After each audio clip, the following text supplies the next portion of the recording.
All BEd students, good morning. After long time बाद आज हम फिर से एक नए टॉपिक के साथ उपस्थित हैं, जिसका मेन हेडिंग आपको दिख रहा है स्क्रीन पर। लर्निंग डिसेबिलिटी, या हिंदी में हम क्या कहते हैं, अधिगम अक्षमता।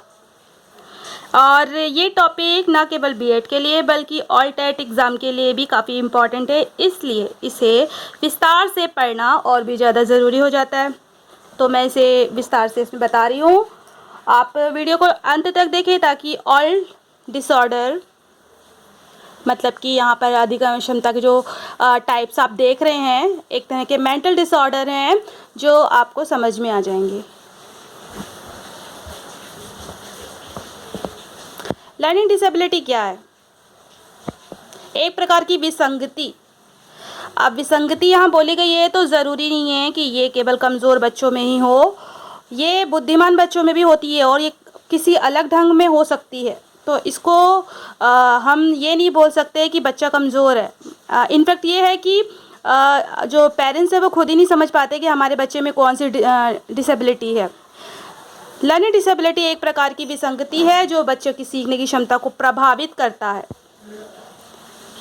बच्चों के बौद्धिक स्तर 90 या इससे भी अधिक होने पर भी यह दूसरे बच्चों की तुलना में ये कमज़ोर दिखाई पड़ते हैं। मतलब यहाँ पे ये बताया गया है कि मेंटल लेवल कितना बताया गया है, एक बुद्धिमान बच्चे का जो स्तर रहता है वो 90 बताया गया है, आईक्यू, है ना।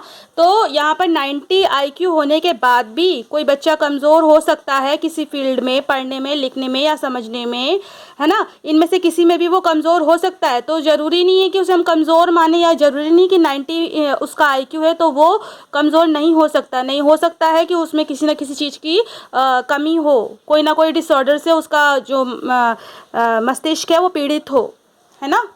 वो दूसरों के बच्चों की तुलना में काफ़ी कमज़ोर हो सकता है।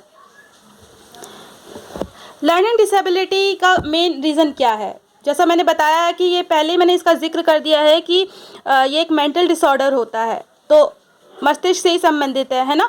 इस प्रकार ये जो है वह न्यूरोलॉजिकल भिन्नता के कारण होता है। दिमाग किसी भी प्रकार की सूचनाओं को, संकेत को सही ढंग से पास ऑन नहीं कर पाता और ना ही रिसीव कर पाता है। कुछ भी उसे समझाया जाता है तो वो समझ नहीं पाता है और अपनी बात को भी वो सामने वाले को समझा नहीं पाता है। तो क्या होता है, जिसके कारण बच्चे को सीखने की समस्या उत्पन्न होती है। भाई वो समझ ही नहीं पा रहा सामने वाले की बात को, और ख़ुद भी वो अपने मनोभावों को व्यक्त नहीं कर पा रहा है, तो कहाँ से सीखेगा वो। और इसका क्या कारण होता है? सिर में चोट लगना, या दिमाग में कोई और प्रॉब्लम हो, या कोई बीमारी हो, या कभी कभी ऐसा होता है प्रेग्नेंट लेडी अपना ध्यान नहीं रखती, जिसके कारण से किसी चीज़ की कमी के कारण से जो बेबी होता है वो इस तरह का होता है कि वो मानसिक रूप से कमज़ोर होता है। तो इसके कई कारण होते हैं, है ना। तो ये मेंटल जो डिसऑर्डर है वो लर्निंग डिसेबिलिटी के आता है, ठीक है।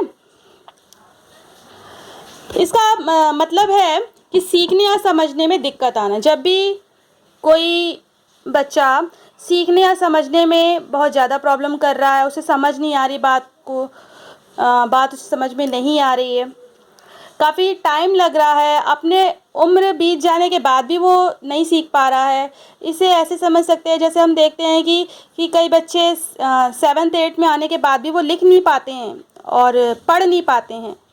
उनको अपनी उम्र से अधिक हो जाने के बाद भी वो चीज़ नहीं समझ में आ पाती है। तो इससे हमको पहचान जाना चाहिए कि ये किसी डिसऑर्डर से पीड़ित है, और वो जो चीज़ उसको नहीं बन रही है वही डिसऑर्डर है उसमें। तो उसके लिए हमको उसका उपचार करना चाहिए, है ना। हमारे देश के हज़ारों बच्चे इस लर्निंग डिसेबिलिटी की समस्या का सामना कर रहे हैं।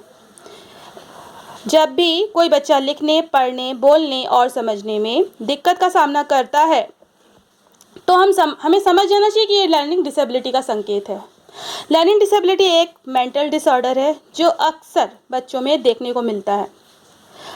सीखना एक सतत प्रक्रिया है, लेकिन अगर कुछ सीखने में ज़रूरत से ज़्यादा समय लग रहा है तो इसे हल्के में ना ले।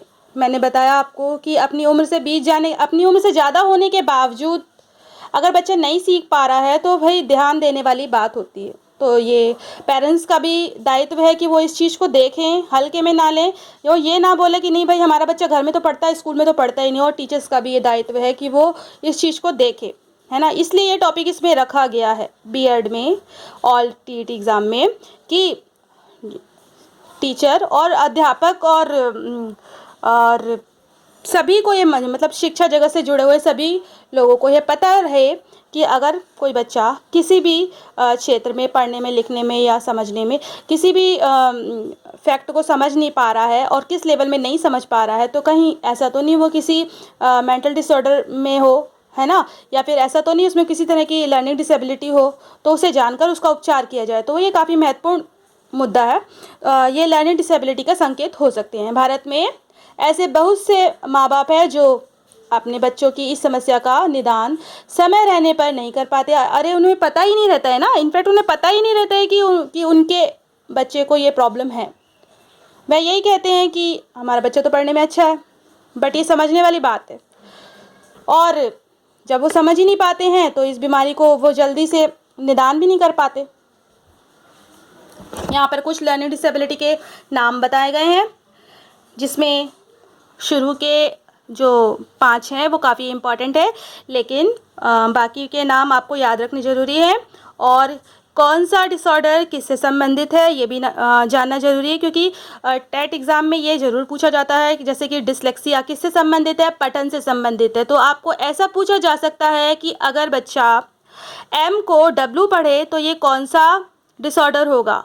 एम को डब्ल्यू पढ़े तो क्या होगा, वो पढ़ रहा है और एम को डब्ल्यू पढ़ रहा है, तो इसका मतलब क्या होगा, डिसलेक्सिया होगा। और इसी के बाद यहाँ पे दिया है डिस्ग्राफिया, ये दिया है डिस्ग्राफिया, और ये डिस्ग्राफिया लेखन से संबंधित है। अगर बच्चा डब्ल्यू को वाई लिखे तो किससे संबंधित है, डिस्ग्राफिया से। मतलब ये आपको ये मालूम होना चाहिए कि डिसलेक्सिया पठन से संबंधित, डिस्ग्राफिया लेखन से संबंधित, डिसकैलकुलिया गणना से संबंधित, गणित से संबंधित है, डिस्प्रैक्सिया गतिक कौशल संबंधी समस्या से संबंधित है, गामक स्किल है ना बहुत ज़्यादा कम होती है इसमें, डिसमॉर्फिया स्वयं को ज़्यादा सुंदर, लंबा, ताकतवर समझना। भाई देख लो, ये भी एक डिसऑर्डर है जिसमें व्यक्ति सोचता है कि हम सुंदर है, हमसे ज़्यादा कोई सुंदर है ही नहीं, हमसे ज़्यादा कोई ताकतवर है ही नहीं। आजकल ऐसे लोग आपको बहुत मिलेंगे जो इस तरह की ईगो में रहते हैं कि हम ही हम हैं। तो भाई उनको बताओ कोई ऐसा मिलता है तो कि ये भी तुम्हें डिसऑर्डर है ना, तो पता होना चाहिए, बोलना नहीं है किसी को। फिर आगे चलते हैं। डिस्थीमिया गंभीर तनाव की अवस्था। आजकल देखा गया है कि बच्चे पढ़ाई में इतने ज़्यादा स्ट्रेस ले लेते हैं कि वो इस बीमारी से पीड़ित हो जाते हैं, उनको खुद भी नहीं पता रहता, इतना ज़्यादा तनाव ले लेते हैं कि आपने देखा होगा रिजल्ट ख़राब आया, सुसाइड, मतलब इस तरह की हरकत, इतना ज़्यादा स्ट्रेस हो जाता है। ये बीमारी जो है इतना ज़्यादा गंभीर रूप में परिणित हो जाती है कि हम इसका परिणाम बहुत बुरा देखने को मिलता है। तो हमें याद रखना है कि ये इसका नाम और इससे संबंधित डिसऑर्डर। अफेजिया भाषा संप्रेषण संबंधी समस्या, इसमें विचार अभिव्यक्ति नहीं हो पाती, जो बच्चा अपनी बातों को समझा नहीं पाता, अभिव्यक्त नहीं कर पाता, सही शब्दों में बता नहीं पाता, बोलना कुछ चाहता है बोल कुछ जाता है ना। प्रोजेरिया कम आयु में वृद्ध दिखना, मतलब ये एक तरह से शारीरिक बनावट पर होता है कि व्यक्ति जो बच्चा है वो अधिक आयु का दिखने लगता है। इसका नाम हमें याद रखना है क्योंकि नाम से ही ये जाना जाता है। डिमेंशिया तर्क ना कर पाना, स्मरण शक्ति कमज़ोर होना, दिमाग से ही संबंधित है ये भी। बुलिमिया भोजन ग्रहण प्रवृत्ति संबंधी योग्यता। अलेक्सिया सीखने में अक्षमता, मतलब ये सब नाम आपको याद रखने उतने ज़्यादा महत्वपूर्ण नहीं है, बट आपको नाम याद रखने हैं। ADHD अवधान, मतलब ध्यान केंद्रित नहीं कर पाना, एक तरह की ये भी बीमारी ही होगी, डिसऑर्डर ही होगा कि कहीं भी आप पढ़ रहे हो तो एकाग्रचित होकर ना पढ़ पाना, किसी से बात कर रहे हो तो बात करते करते वो बात को काट कर अपनी बात करने लग जाना, मतलब इस तरह की एक होता ना संतुलन नहीं रहता है। तो ये एक बीमारी है जो आगे चलकर गंभीर रूप ले लेती है। तो जो महत्वपूर्ण है हम उसके बारे में अभी हम पढ़ेंगे। डिसलेक्सिया जैसा मैंने अभी शुरू में बताया पठन संबंधित होता है, इसका जो निर्माण करता है वो कौन है और ये किन शब्दों से मिलकर बना है, कभी कभी ऐसा भी पूछ लिया जाता है। तो शब्द ग्रीक भाषा के 2 शब्द डस और लेक्सिस से मिलकर बना है, जिसका शाब्दिक अर्थ है कथन भाषा, जैसा पठन से संबंधित है पहला बता चुके हैं, स्पीच से संबंधित है। वर्ष 1887 में एक जर्मन नेत्र रोग विशेषज्ञ रुडोल्फ बर्लिन द्वारा खोजे गए। इस शब्द को शब्द अंधता भी कहा गया है, मतलब शब्द हमें दिखाई तो दे रहा है पर हम उसे, जैसे होता है ना मिरर में W को M दिखना, है ना, ऐसा उल्टा, मतलब ऐसा हो जाता है। डिसलेक्सिया को मतलब भाषाई पढ़ने में बच्चा पहचान नहीं पाता है, तो उसको काफ़ी मेहनत करनी पड़ती है उसके साथ। डिसलेक्सिया को भाषाई और सांकेतिक कोडों भाषा के ध्वनियों का प्रतिनिधित्व करने वाला वर्णमाला के अक्षरों या संख्याओं का प्रतिनिधित्व कर रहे अंकों के संसाधन में होने वाली कठिनाई के रूप में परिभाषित किया जाता है। यह भाषा के लिखित रूप, मौखिक रूप और भाषाई दक्षता को प्रभावित करता है। यह अधिगम अक्षमता का सबसे सामान्य प्रकार है।